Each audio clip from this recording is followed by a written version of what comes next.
Hey there marketers, Bren Hummel here. Now how would you like to be able to target the people that are most likely to buy that are using your keyword phrases, and also bid lower for the people that are less likely to purchase or do what you want them to do that are using your keyword phrases? Now we all know that not everyone that uses the keyword phrases that you have selected within your search campaign are going to buy. But how would you like to narrow down on the people that are most likely to buy and bid a little bit more to make sure that they click your ad? Furthermore, as I mentioned, how would you like to exclude or bid a little bit less for people that aren't as far down the buying funnel as you would like, to lower your CPAs and to get you more conversions? That's what we're discussing in today's video.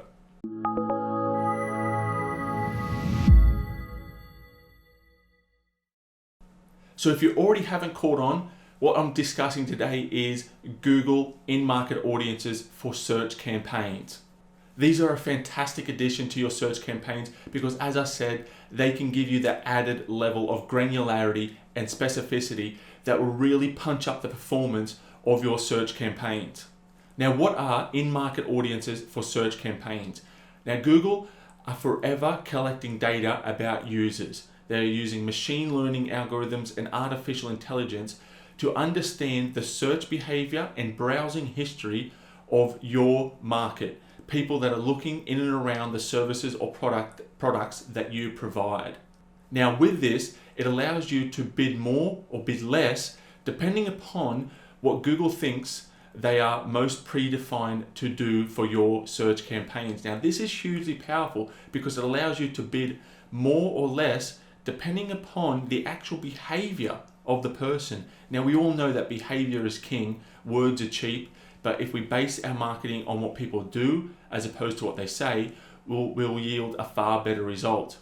So essentially, with the keyword phrases that you know that convert, you can further again bid more for people that are most likely to convert and bid less for people that are less likely to convert. Now it goes without saying, this has a dramatic effect on the number of conversions and the cost per conversion. So let's jump over to my computer and we'll get stuck into today's lesson. So one of the most important factors about in-market audiences that will cause you to ensure that you watch this video is you cannot add these audiences retrospectively. And you can't get the data retrospectively. So that sucks in so many different ways. So if you're watching this video, you have to add these audiences now, because you can't add them in a week's time and get the last year, 2 years, 5 years worth of data in relation to the in-market audiences. You have to do this right now.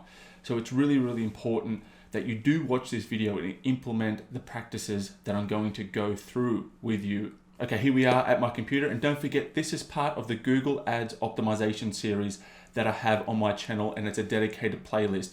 So if you want to be sure to get regular updates on these types of videos, be sure to click that subscribe button, and I would really appreciate if you click that like button. It does help me within the YouTube algorithm. So with that said, let's jump in. Okay, so when it comes to in-market audiences, you can add these audiences at the campaign level and the ad group level. Now I recommend, depending upon the volume of traffic that you get within your Google Ads campaigns or ad groups, that you stick with campaigns initially. Now, if you have ad groups that get quite a bit of traffic, I'm talking probably 100 visitors plus per day, I recommend getting specific and adding these in-market audiences and optimizing these in-market audiences at the ad group level. You'll get a far better level of granularity and specificity based upon the keywords that you have within that ad group and how they relate to the in-market audiences that you select. But what happens if you don't have that kind of traffic volume? We'll stick to the campaign level. Now, it's not as specific, but you don't have the data to substantiate the actions and optimizations that you want to do. It's still a fantastic way to optimize your campaigns, but it's just, this is information that will give you the idea to initiate best practices upon your campaign, so use it wisely. Okay, to be able to find the in-market audiences within your Google Ads campaigns, what you have to do is come in and select the campaign that you wish to add it upon or the ad group, and come over here and navigate to the audiences tab. Now, this is a gentleman that I had a conversation with just a week ago. I said, these are some optimizations that you need to make, one of them being the in-market audiences. He's implemented them, which is fantastic. Not many people take action like that. And now he's just asked me to have a quick free look and just make sure that what he has selected is correct. So what we have here is obviously I've had to blur out some information because I don't want to do the wrong thing by people. But to add these audiences to your ad groups or campaigns, you essentially click the little pencil, and here we have a couple of options. We can add to campaign or ad group. We're going to stick with the campaign level. Now, when it comes to targeting or observation, always stick with observation in the search network. The targeting will will enforce that the person has to be in this in-market audience, which is not ideal for your search campaigns because the keywords that you have selected are the ultimate pre-filter. So definitely want to be sticking with observation because observation allows you to observe the data that happens within that search query market.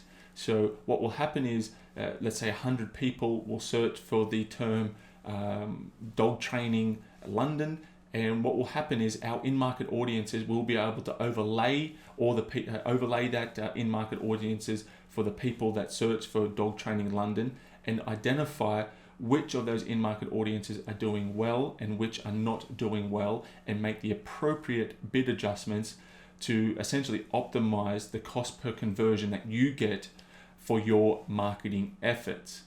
Okay, now there's a couple of ways to select the audiences. Now, by default, we come to the search tab and Google allow us to have some predefined fields. Now, these are already been selected, but you can quickly select these. Now, additionally, you can come to this part here and type in either a search term, phrase, or URL. You can paste your URL or a competitor's URL, and again, Google will provide the best case scenario or the best in-market audiences based upon the information that you type into this search field. So this is a really quick way to really start adding in-market audiences really quickly. Next, we can select the Browse tab, and we can click from one of these three options: who they are, detailed demographics. We have what they are actively researching or planning, how they have interacted with your business. Now, these are pretty self-explanatory. You can go into these yourself and click them and add them if you wish. Again, the more audiences you add or the less audiences you add, it doesn't really hurt, but definitely more is better in this case because it gives you a larger, more options, I should say, in order to observe the different markets that are operating within your search queries, if that makes sense. So definitely, ideally, you want to select every in-market audience. And if you scroll down below into the description of this video, I'll have a link to an Excel spreadsheet that's completely free, no email opt-in or necessary, anything like that. You can select every single in-market audience and apply them to your campaign using the AdWords editor, which is far easier than clicking the 700 or 800 odd different tabs manually within the AdWords user interface. You don't want to do that. I've done it once. It was horrible. Next, we have tabs. Not tabs. Next, we want to click the tab ideas.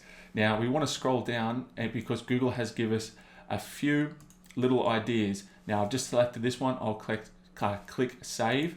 And what we have now is we have selected our in-market audiences. Now, what happens is that you may want to start making bid adjustments right from the start. Now, I really do urge you not to do that because you do not know what exact audiences are going to work best with your campaigns. Now, my principles and rule of thumbs are I want at least a couple of hundred visitors per in-market audiences, and I want ideally 30 conversions. Now, sometimes I do start making bid adjustments prematurely, but sometimes I do not. So here we only have a little bit of data here at the moment because this gentleman's only just added the audiences not long ago. But again, it just gives us an idea that he's already started to make some bid adjustments based on some early data, based upon either the context of the in-market audience and also the performance. So if we quickly just have a look here, we can see the conversions 2.53 using position-based attribution, which is perfectly fine. And what we can see here is just a couple of in-market audiences that have provided conversions. We can see the cost per conversion, and we can see one here doing particularly well for a cost per conversion of £7.3, 4.5 conversions from 18 clicks, etc. And we can see some what he deems is underperforming audiences, and that might be correct, it might not be correct, it's hard to say at this stage. So this is how you can start to make bid adjustments by just selecting the audience, selecting edit, and we want to change the bid adjustments. Now you can do more than one at the same time, so you can click multiple if you wish. That's very, very simple. You generally just come up to here, click increase or decrease, and add the percentage that you wish to either increase or decrease. Now, it's good always to do the calculation of the cost per acquisition is higher than what you're willing to pay. What is the percentage reduction that you need to meet that cost per acquisition that you're happy with? Essentially, that becomes the amount in which you decrease the bid adjustment in order to make sure that you're getting what you want, and that's the CPA that you desire. On the other hand, if you have a fantastic performing in-market audience, it's essentially like this £7 one. This gentleman's probably willing to pay around the £25 mark to generate a conversion. You may want to bid upwards of 50% more, because even an additional 50% will only perhaps get you to 10 to maybe in between 10 and 15 pounds, depending upon how the market plays out, and it could be a little bit less depending upon the exact math would be a little bit less, up to £15, but nonetheless you get the idea. It just allows you to get more conversions for well under the desired cost per conversion, in which you're happy with, if that makes sense. So if that doesn't make sense, please let me know in the comment section below, because that can be a little bit convoluted in terms of it makes sense in my mind, but perhaps it doesn't make sense in your mind, so let me know. Now this is a pretty quick video, and we've pretty much done all we can with the in-market audiences. So just to recap, you can make bid adjustments based upon the in-market audiences, both good and bad. So you can increase and decrease. You can make sure that you are only adding the in-market audiences based on observation. Very, very important. Next, the consideration of do you have specific ad groups that get enough search volume to add that level of granularity and to make bid adjustments at the ad group level. If you don't, add them at the campaign level and make the bid adjustments there. Don't forget to check the description section below, because I'll have the access for that Excel spreadsheet with all of the in-market audiences, so you can quickly add them through the AdWords editor.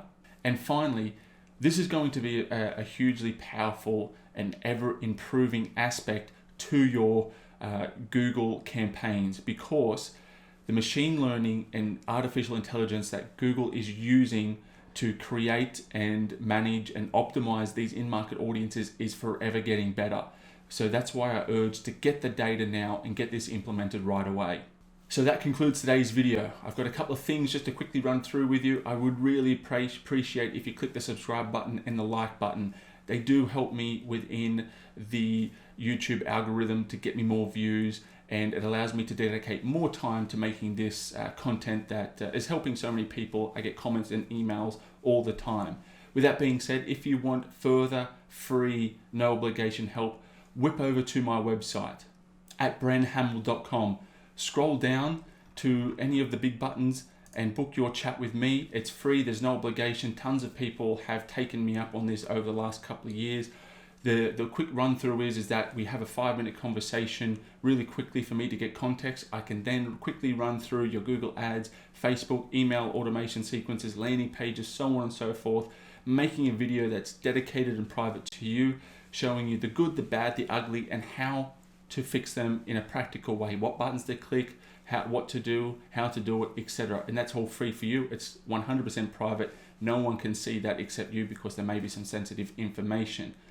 So with all this being said, please subscribe, and don't forget to have a look at the Google Ads optimization playlist, and I will see you in the next video. Take care.